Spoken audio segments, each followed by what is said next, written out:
Olá, querido aluno, sejam bem-vindos a mais um Fique em Casa Aprendendo. Hoje, na nossa aula de Biologia, nós vamos aprender sobre sistemática moderna, as influências do darwinismo. Para quem não me conhece, eu sou o professor Celso Ramos, tá bom?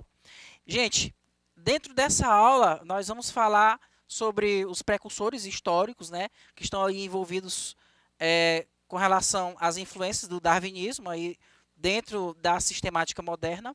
Vamos falar um pouco sobre adaptação, sobre o que Darwin falou a respeito da adaptação, sobre o que ele falou a respeito dos fósseis, sobre as evidências anatômicas, evidências moleculares e o que seria a especiação. Bem, o darwinismo, né, que é a teoria a respeito da evolução dos seres vivos que foi concebida por Charles Darwin e Alfred Russel Wallace, né? Esses dois cientistas aí, eles conseguiram formular a teoria darwiniana da seleção natural, né? Sobre a sobrevivência diferenciada, onde essa sobrevivência favorecia aqueles indivíduos que eram melhor adaptados, ok? E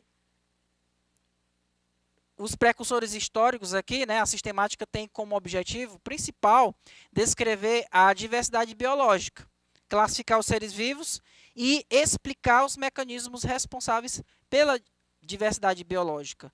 Se essa sistemática, que é a ciência responsável pela classificação, tem como objetivo, além de classificar os seres vivos, ela tem como objetivo explicar os mecanismos responsáveis pela diversidade biológica, então uma das teorias que tenta trazer essa explicação sobre por que os seres vivos são tão diversos, são tão diferentes, né? Uma das teorias que traz essa explicação é a teoria de Charles Darwin e Alfred Russel Wallace, né? Esses dois teóricos aqui, eles tentaram trazer para a ciência o motivo, explicar como que surgem, como que os seres vivos vão se diferenciando uns dos outros, né? Em meados do século XIX, surge a teoria evolucionista de Charles Darwin, né? O que significaria esse termo evolução? Para muitos, evolução seria melhorar, mas aqui em biologia, o significado biológico de evolução é mudança, alteração. Então, transformação ao longo do tempo. Charles Darwin ele trouxe ele continuou trazendo essa ideia de que os seres vivos eles mudam ao longo do tempo, tá? E em 1859, Charles Darwin publicou um dos livros mais importantes da humanidade, intitulado Sobre a origem das espécies por meio da seleção natural ou a preservação das raças favorecidas na luta pela sobrevivência. Esse nome grande aí é o nome do livro dele, que depois ficou conhecido mesmo só por A Origem das Espécies, né? E dentro desse livro aí ele traz aí as principais ideias a respeito da evolução das espécies, né? E uma das principais premissas aí do evolucionismo é de que todos nós, né, seres vivos, animais, plantas, protozoários, né, bactérias, fungos, toda essa diversidade de seres vivos tem um ancestral comum. E se eles possuem um ancestral comum, se eles descenderem de um ancestral comum, existe um parentesco evolutivo biológico entre eles.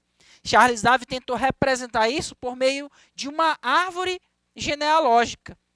Inclusive, ele falou que as futuras classificações dos seres vivos, né, elas seriam representações por meio de árvores genealógicas, onde ela expressa o parentesco evolutivo entre as espécies de seres vivos, ok? Uma das primeiras evidências que Charles Darwin traz a respeito da evolução é a questão da adaptação. E o que seria a adaptação? Então, adaptação são características que tornam o indivíduo apto a sobreviver no ambiente, né? O ambiente ele seleciona os mais aptos. Isso Charles Darwin ele nomeou de seleção natural, Então, a seleção natural significa o quê? Que o ambiente ele vai selecionar quem está mais adaptado. Eu coloquei até essa figurinha aqui, como se fosse um funil, né? Quem é que está adaptado para passar nesse buraquinho do funil? Ora, aquelas bolinhas que são menores, elas estão ali adaptadas, né? No ambiente, ele apresenta uma variabilidade muito grande de indivíduos. Então, os indivíduos da natureza estão representados aqui por essas esferas. Então, na natureza eu tenho vários indivíduos diferentes uns dos outros, né? E essas diferenças estão aqui sendo representadas pelos tamanhos diferentes dessas esferas, ok? Aí o funil aqui, ele está representando um agente seletivo que o ambiente está promovendo sobre esses indivíduos diferentes, variados, ok? E qual é o fator seletivo que ele está apresentando? Nesse caso aqui, ele colocou um buraquinho pequeno. Então, só vai ser selecionado por este funil aquelas esferas que estão adaptadas a passar por meio dessa passagem, né? Então, a grosso modo, é mais ou menos isso que acontece na natureza.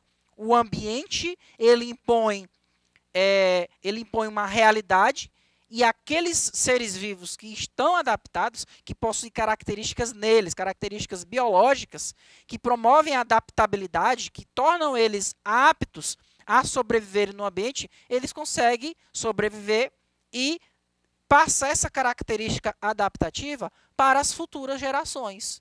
Isso é seleção natural, conforme o Charles Darwin. Então, a adaptação ela é extremamente importante para a sobrevivência das espécies, tá? Outro tipo de evidência sobre a evolução, né? Sobre provas que a ciência traz de que a evolução teria ou que ela está acontecendo, são os fósseis. O que são os fósseis? Eles são restos ou vestígios de seres que viveram em épocas remotas, né? Pode ser esqueleto, dentes, pegadas impressas em rochas, ossos, fezes petrificadas, animais conservados em gelo. E o que esses fósseis eles nos explicam? Ora, quando você olha para um fóssil, um vestígio de um ser vivo que viveu no passado, você vai perceber que eles são totalmente diferentes desses que existem agora, né? A partir dos fósseis, o fixismo cai por terra. O que é o fixismo? O fixismo ele fala que as espécies do passado elas são iguais às espécies do presente. Quer dizer que, segundo o fixismo, os animais, seres vivos, eles não se alteram ao longo do tempo. Ora, com a observação dos fósseis, nós vamos perceber que os seres vivos do passado são muito diferentes dos atuais. Então, o fixismo ele cai por terra, ok? Segundo o evolucionismo. Agora, nós saímos do fixismo e a ciência passa a adotar o evolucionismo, de que os seres vivos eles podem sofrer alterações essas que promovem mudanças nos indivíduos. Essas mudanças elas podem se acumular e gerar novas espécies, né? Processo de especiação, que nós vamos falar mais adiante.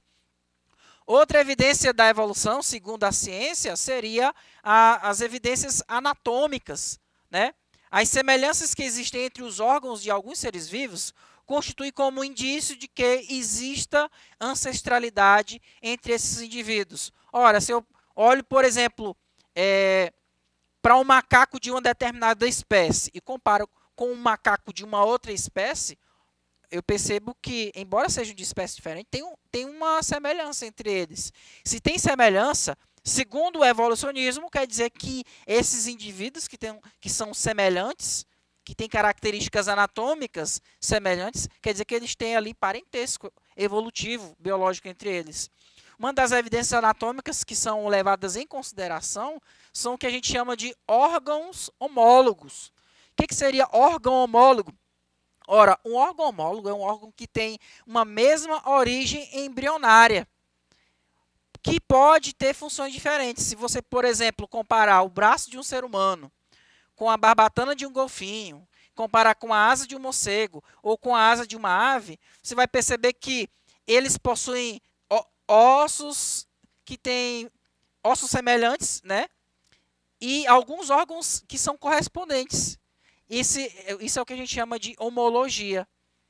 Se você analisar a origem embrionária desses órgãos aqui, você vai perceber que é a mesma origem embrionária. Então, isso seria uma evidência de que existe um parentesco evolutivo, biológico, entre seres humanos, golfinhos, morcegos, né? E aí um certo parentesco também com aves. Parentesco um pouco bem distante, né? Então, quanto maior a quantidade de órgãos homólogos entre esses indivíduos, maior parentesco evolutivo entre eles também vai haver. Esses órgãos homólogos, eles são gerados por um processo evolutivo chamado irradiação adaptativa ou divergência evolutiva. O que seria esse fenômeno? Ora, num passado bem distante, existiu um ancestral comum que era de uma única espécie e que vários indivíduos desse grupo teriam ido viver em ambientes diferentes.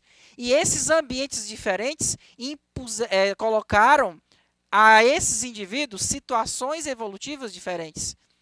Então, cada indivíduo terminou se diferenciando por causa justamente da necessidade que eles tinham de se adaptar, né? O ambiente selecionou aqueles que estavam mais adaptados. Isso é irradiação adaptativa. Uma outra evidência, ainda falando sobre a evidência anatômica, são os órgãos análogos. Enquanto os órgãos homólogos, eles mostram que os seres vivos eles podem ter algum parentesco entre eles, os órgãos análogos eles podem ali mostrar que duas espécies podem não ter um parentesco entre eles, tá? Nesse caso, os órgãos análogos são resultado da convergência evolutiva. O que seria órgão análogo? São órgãos que têm origens embrionárias diferentes, tá? Mas podem ter a mesma função. Os órgãos análogos, eles têm origem da convergência evolutiva ou evolução convergente. É um fenômeno evolutivo observado em seres vivos, quando estes desenvolvem características semelhantes de origens diferentes. Ou seja, é quando um caráter semelhante evolui independentemente em duas espécies, não sendo encontrado no ancestral comum delas. Olha o exemplo aqui da asa de uma borboleta e a asa de uma ave. Se você perceber, eles podem ter a mesma função, que é o voo. Mas a origem embrionária da asa da borboleta é totalmente diferente da origem embrionária que vai formar a asa de uma ave. Então, aí você tem um órgão homólogo, né? A asa da borboleta e a asa da ave. São órgãos análogos. Órgãos totalmente análogos, que não têm a mesma origem embrionária. Ok? Existe também outro tipo de evidência que Charles Darwin que a evolução pode levar em consideração a respeito da origem das espécies, né? As semelhanças moleculares, semelhanças entre as estruturas moleculares entre os diversos organismos. Exemplo, a constituição proteica nos seres vivos. Todo ser vivo é formado por proteína. Se todo ser vivo é formado por proteína, quer dizer que existe um parentesco evolutivo. Outro exemplo, todas as proteínas dos seres vivos, né, são formadas pelos mesmos 20 tipos de aminoácidos. Né? Isso seria uma semelhança que os seres vivos possuem entre si. O DNA como material genético. Todo ser vivo tem DNA como material genético. Esse seria um argumento de que os seres vivos possuem um ancestral comum entre eles. Né? Agora, o que Charles Darwin fala a respeito da origem de novas espécies? O que seria especiação? Como eu já falei para vocês, especiação é o processo de formação de novas espécies. Essa formação de novas espécies, para o evolucionismo de Darwin, ela acontece de duas maneiras. Pode acontecer por meio de anagênese e de cladogênese. Né? Agora, o que seria a anagênese? Gente, Charles Darwin ele não sabia o que era mutação, né? Mutações genéticas, que são aquelas alterações que o material genético vai sofrendo. Mas hoje em dia, com o neodarwinismo, né, que é a teoria sintética a respeito da evolução, nós sabemos que as mudanças que ocorrem na natureza, elas são originadas por mutações. E essas mutações, essas mudanças, elas são as mutações mais adaptativas, que trazem maior adaptabilidade para o ser vivo, elas são selecionadas pelo ambiente, ok? Então, observe aqui que eu tenho aqui um grupo de indivíduos de uma espécie. Ao passo que esses indivíduos, que é dessa espécie, ele vai sofrendo pequenas mudanças, né, que a gente chama de microevolução, ao longo de várias gerações. Essas pequenas mudanças, essas pequenas alterações, elas podem se fixar na geração, ela pode ser passada para a geração seguinte, aí a geração seguinte pode receber uma nova mudança, essa nova mudança ela pode ser passada para a geração seguinte, se por acaso ela promover variabilidade genética, e com o tempo, essas pequenas mudanças que vão se acumulando ao longo de milhares e milhares de gerações, elas podem promover a formação de uma nova espécie. Então, isso seria anagênese. A anagênese ou microevolução, ok? Então, são os pequenos acúmulos das mudanças que vão ocorrendo nos seres vivos. E o que seria a cladogênese? Bem, a cladogênese ela é um pouquinho diferente, seria uma macroevolução. Acontece o seguinte, eu tenho aqui um grupo de vários indivíduos de uma mesma espécie, que está sendo representado aqui por esse ratinho azul. Imagina que esse grupo de indivíduos aqui, ele acaba sendo dividido em dois grupos. Vou colocar a outra imagem aqui para você entender melhor. Eu tenho aqui, ó, todos aqui são da mesma espécie, mas por um acaso, a natureza, de repente, separou esse grupo de indivíduos que são da mesma espécie em dois grupos, ok? São de dois grupos, mas ainda pertencem à mesma espécie. Aqui surgiu, por exemplo, uma barreira geográfica entre eles. Nesse caso aqui, ocorreu o que a gente chama de cladogênese, né? Que é quando eles sofrem uma bifurcação, uma separação em dois grupos. Percebam que esses indivíduos daqui desse grupo, eles não podem vir para cá e nem os daqui desse grupo de baixo podem vir para cá. Não pode haver uma troca entre os indivíduos desses dois ambientes, tá? Não pode haver mistura de material genético entre eles. Aí vai passar milhares e milhares de gerações, ok? Se vai passar milhares e milhares de gerações, cada grupo desse aqui vai sofrer anagênese. O que é anagênese? Cada grupo vai acumular pequenas mudanças. E essas pequenas mudanças, né, promovidas pelas mutações, por exemplo, pelas recombinações genéticas, essas pequenas mudanças elas vão sendo selecionadas de acordo com o ambiente onde eles estão vivendo. Então, essa aqui vai acumular pequenas mudanças e esse outro grupo aqui também vai acumular pequenas mudanças.